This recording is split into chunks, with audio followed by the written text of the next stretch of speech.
La sortie était voulue.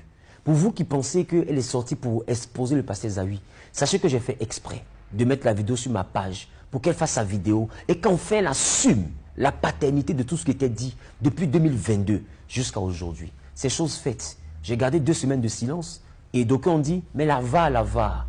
Il parlait de la VAR. Depuis qu'elle a parlé, il ne parle plus. Oui, je ne parle plus parce que c'est choquant de voir une femme avec qui tu as dormi, une femme que tu as aimée, avec qui tu as eu des enfants désirés, une femme que tu as protégée, une femme que tu as soutenue.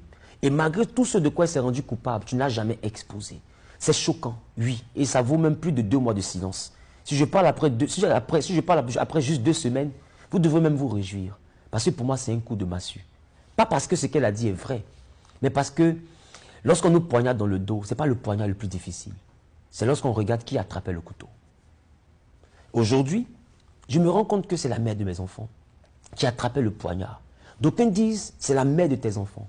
Mais est-ce qu'ils ont réalisé que je suis aussi le père de ces enfants? Et normalement, pour quelqu'un qui récite des versets bibliques dans un direct, laissons Wilfried Zawi de côté. Est-ce qu'on peut parler comme ça du père de ses enfants? Parce que ça vise à vouloir me détruire, jusqu'à faire un appel, tous ceux qui veulent les informations de sa vie. Est-ce que j'ai épousé une épouse? Ou est-ce que j'ai épousé un adversaire? Si moi je dois venir me dire tous ceux qui veulent les informations de sa vie, est-ce qu'on va s'en sortir? Alors pour moi, je pense que l'esprit critique devrait avoir sa place.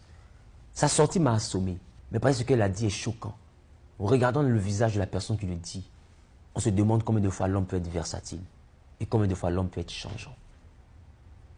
Aujourd'hui, si je suis là, c'est pour vous dire en clair comment tout cela a commencé.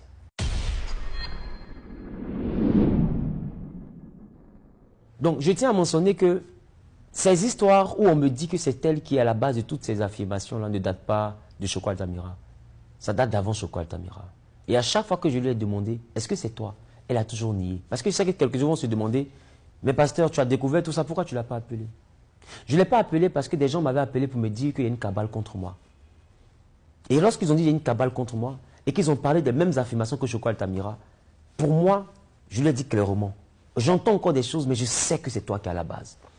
Et allant sur cette base-là, je suis resté silencieux. Je ne pouvais pas l'appeler parce que souffrait aussi que depuis 2022, je sois celui-là qui est victime de ce genre de manigance. Entrer dans les inbox des fidèles, parler de moi de certaines manières à certains fidèles, les